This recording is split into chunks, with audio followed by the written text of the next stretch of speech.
Hello and welcome to all our viewers in Nigeria and around the world to News Cycle on Global Television, coming to you live from the nation's capital, Abuja. I am Jumai Manson. Now, quick reminder that Global Television is on DSTV channel 365 and Star Times channel 276. Now the news in full. The Katsina State government has confirmed the death of retired Major General and former Director of Defense Information Rabi Abubakar, who died while in bandits' captivity after being abducted alongside his wife in May. The state government, in a statement by the Commissioner for the Internal Security and Human Affairs, Nasir Moazu, said the retired officer died from complications related to diabetes and hypertension despite sustained efforts by the government and security agencies to secure his release. Governor Diko Umaru Rada described the incident as a tragic loss to Katsina State and the nation, extending condolences to the family while reaffirming the government's commitment to working with security agencies to tackle banditry and bring those responsible to justice. The Defense Headquarters mourned the death of former Director of Defense Information, Major General Rabi Abubakar, retired, who was abducted and later died in captivity. The Military High Command also vowed to intensify ongoing operations aimed at tracking down those responsible and other criminal elements across the country. Abubakar was reportedly kidnapped alongside his wife in May while traveling through Katsina State. In a statement issued in Abuja by the Director of Defense Information, Major General Samalia Uba, the Defense Headquarters described Abubakar's death as a tragic loss. The senator has declared the warrant of arrest issued against former Group Chief Executive Officer of the Nigerian National Petroleum Company Limited, NNPCL, Mele Kyari, null and void, ruling that the action was not in accordance with established Senate rules and procedures. The decision followed a point of order raised by the Senate leader, Okweyemi Bamidele, who argued that the Senate Committee on Public Accounts lacked the authority to order the arrest of any government official or head of a public institution. National Assembly correspondent Anita Patrick tells us more. Bamidele also took exception to comments allegedly made by Senator Adams Oshomole during the committee's proceedings, in which he reportedly stated that the NNPCL had no reputation left to protect. The Senate leader described the remarks as unprecedented and inconsistent with parliamentary standards. Mr. President, Senate is also aware that during deliberations on the matter, comments were attributed to distinguished Senator Adams Oshiomhole, describing NNPC Limited as, quote, a bunch of criminals and thieves, unquote. Several senators supported Bamidele's position, maintaining that the NNPCL remains Nigeria's foremost revenue-generating enterprise and should not be portrayed in a manner capable of eroding public confidence in the organization. NNPC is a very mega company in the world, not only in Nigeria. Anything that happens to NNPC happens to all Nigerians. I only want to add that the statement made by distinguished Senator, His Excellency Adams Oshomole, former governor of Edo State, is, with due respect, is reckless. It is inherently contradictory for us to, at one arm, purport to make laws for the peace, order, and good governance of the country, and on the other hand, seem to be flagrantly or violently violating the provisions of the very laws that we pass for the peace, order, and good governance of the country. In his defense, Oshomole expressed disappointment that attention was being focused on his remarks rather than the substantive issues raised during the investigation. He argued that the committee's inquiry into allegations of over 210 trillion naira in unaccounted funds remained the central issue and accused the NNPCL of showing disrespect to the Senate despite its status as one of the country's wealthiest public enterprises. Resolved to discountenance the purported warrant of arrest issued by the Senate Committee on Public Accounts on Malamele Kyari, former GMD of NNPCL, on Wednesday, 10th day of June 2026, and regard such as null and void. Those in support of this prayer say aye. Those against say nay. The ayes of it. Addressing the matter, Senate President Godswill Akpabio directed that the warrants be set aside and assured lawmakers that the NNPCL would continue to discharge its statutory responsibilities. From the National Assembly, Anyete Patrick, Global TV News.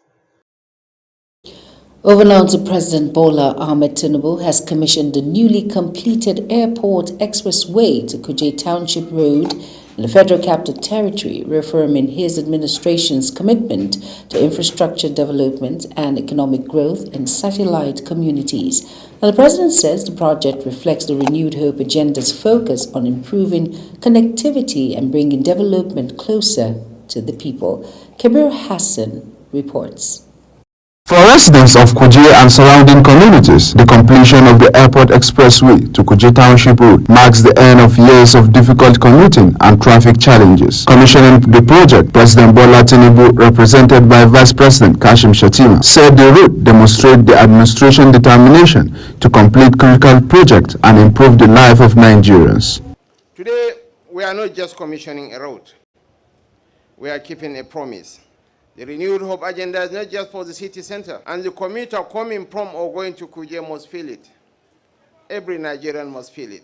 The President noted that the road will improve connectivity, reduce travel time, boost economic activities, and provide easier access to markets for farmers, businesses, and investors. He added that opening up satellite communities remains key to decongesting the city center and promoting inclusive development. In his speech, the Minister of the Federal Capital Territory, Nyesom Wike, recalled that the project suffers years of delay before the current administration revived and completed it. I started fasting because of this particular road.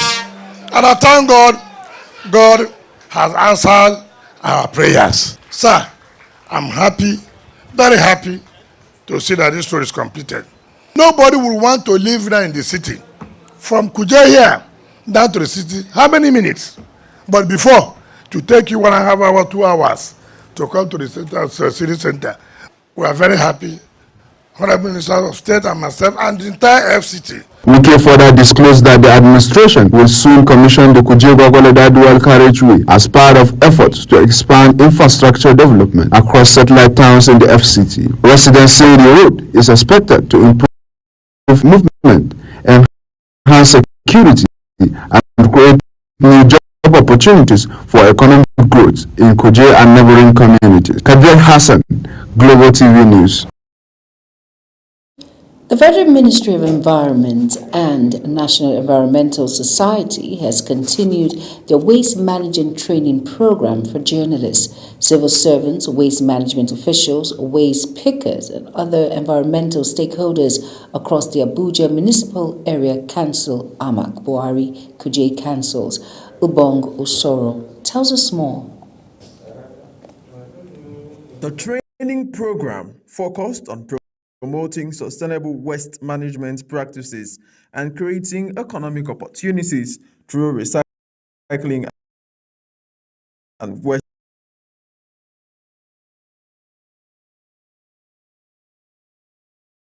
recovery. Speaking at the event, the national president of the Nigerian Environmental Society, Efebidike Okobia, said the training was designed to equip critical stakeholders with practical knowledge on converting waste into wealth while promoting environmental sustainability. Practical demonstration of how PET bottles can be converted into valuable resource that individuals can go into that as a business and begin to generate revenue from that so-called waste. Dr. Ada Eze Irikwe, vocal person on climate change and health at the Environment Secretariat of the FCT administration, urged residents to see waste as a valuable raw material rather than a useless product. Nexus between the health and the environment. You know that everything that has to do with the environment affects the health one way or the other. So in the environment, the Health Services and the Environment Secretary, we're doing quite a lot in regards with climate change.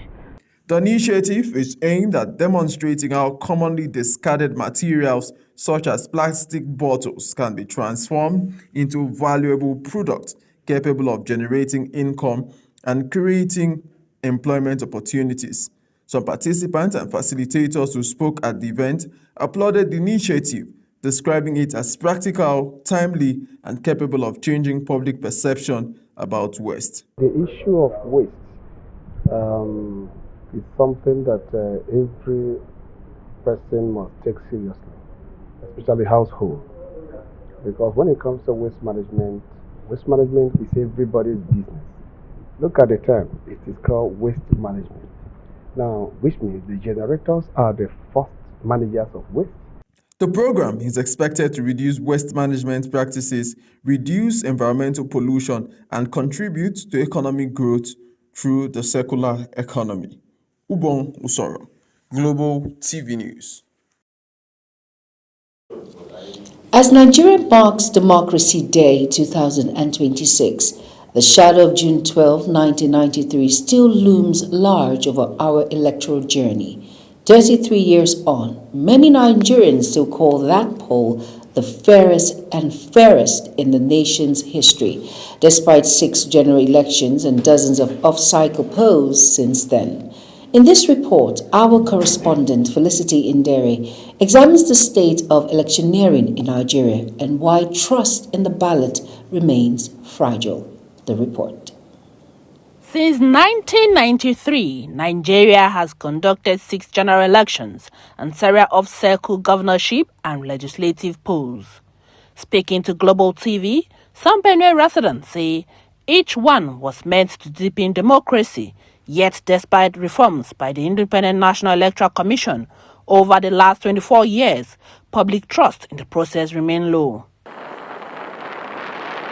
The June 12, 1993 presidential election stands out and was widely regarded as credible before it was annulled.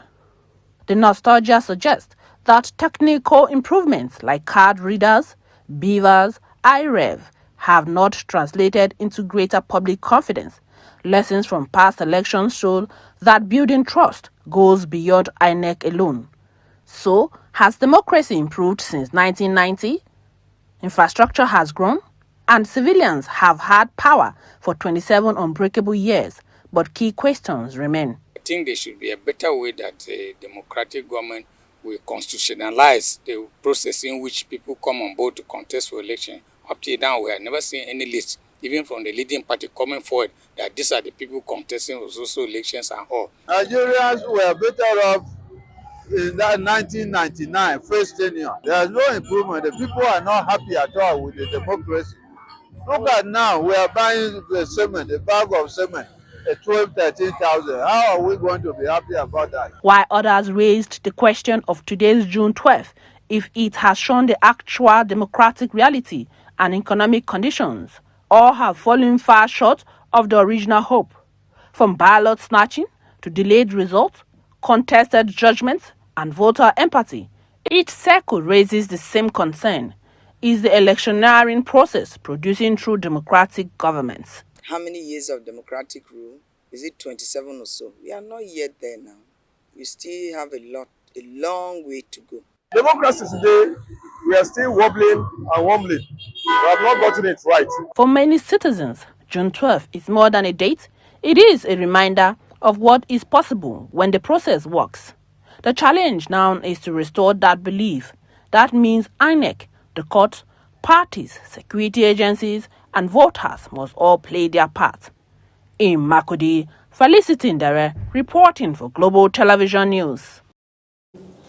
Moving on now, as Nigeria marks the 2026 Democracy Day celebration, the All Progressive Congress (APC) has rallied young Nigerians to take more active role in governance and nation building.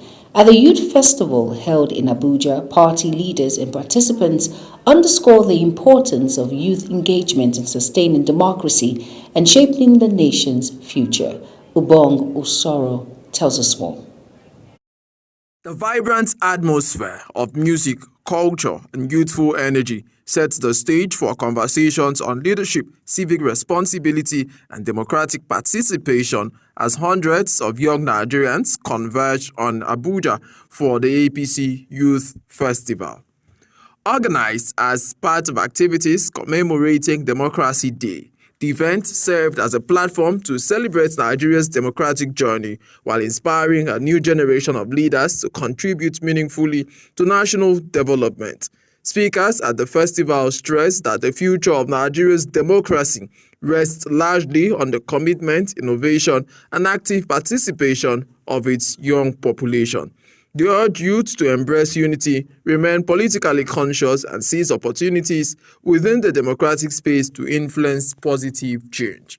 Participants also advocated greater youth representation in governance, saying meaningful inclusion of young people in decision-making remains crucial to strengthening democratic institutions and promoting sustainable development. The APC Youth Festival is one of the several events marking the 2026 Democracy Day celebration, reinforcing the message that young Nigerians remain central to the growth and stability of the nation's democracy. We give them some sense of belonging because this gathering was powered by the Minister of Youth. And with the youth you are seeing there, you can see some life.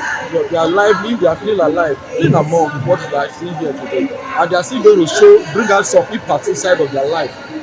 So I believe this is going to bring some change, understanding of what is life. He's a visionary.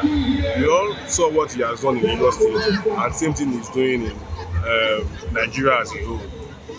Look at the policies, look at the infrastructural development he has brought within 4 years. I can tell you for free that Nigeria is undergoing a lot of restructuring, a lot of repairs, and it cannot happen overnight. So we just have to be patient and give our president a little more time. You are watching the live broadcast of News Cycle. News Cycle continues after this weather forecast, plus business, foreign and sports stories on the other side of this break. Please stay with us. Hello and welcome to your weather forecast. Sunday morning is expected to start off on a relatively calm note as our weather indicators continue to show good atmospheric stability across much of the country. This should provide favorable conditions for outdoor activities in many areas. There is only a very slim chance of isolated morning showers in parts of the southeastern coast, areas around Imo, Abia, Ebonyi, and Cross River states. For most areas in the country, dry conditions is expected to prevail through the early hours of the day. As we head into the afternoon and evening, the atmosphere becomes more active, creating better prospects for rainfall development. Thunderstorms are expected across several cities within the country, stretching from the southeast through to the southwest and most cities within the central areas and northern regions. Some of these storms may be accompanied by strong gusty winds and temporary reductions in visibilities. Residents, especially those with outdoor plans, are advised to stay alert and monitor weather updates.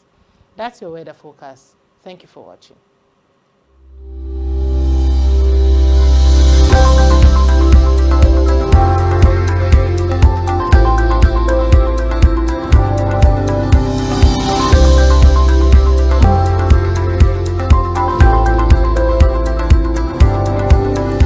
You're welcome back, and if you're just tuning in, this is News Cycle on Global Television. Thank you for staying with us. In business now, the federal government may begin paying salaries, pensions, and social welfare benefits through the e-Naira under a new Central Bank of Nigeria roadmap aimed at expanding the use of country's digital currency. The proposal contained in Nigerian's payment system version 2028 seeks to transform the e-Naira from a pilot project into a major payment channel for government and private sector transactions while introducing the features such as proposed specific payments and programmable spending limits. Now, the CBN said the initiative will strengthen financial inclusion, improve payment efficiency, and support Nigeria's broader drive towards modern digital economy. President Bola Ahmed Tinubu says Nigeria's economy is showing strong signs of recovery, with key reforms restoring stability, attracting investment, and driving growth in critical sectors. Moving on now on the foreign scene, Iran's Foreign Minister Saeed Abbas Araghchi says a deal to end hostilities with the United States is close and could lead to reopening of the Strait of Hormuz, a vital global oil shipping route. According to Iranian and U.S. officials, the proposed agreement includes economic concessions and the easing of restrictions on Iran, although negotiations on the Tehran's nuclear program expected to take place at a later stage. The development follows months of tensions, military exchanges, and disruptions to shipping activities after the conflict between Iran, Israel, and the United States escalated earlier this year. The United Nations Secretary General Antonio Guterres announced the appointment of Haruna Ezekonwa of Nigeria as Special Advisor on Africa. She succeeds Christina Duarte of Cabo Verde, whom, according to the statement by the UN, Guterres is grateful for her commitment and dedicated service to the organization.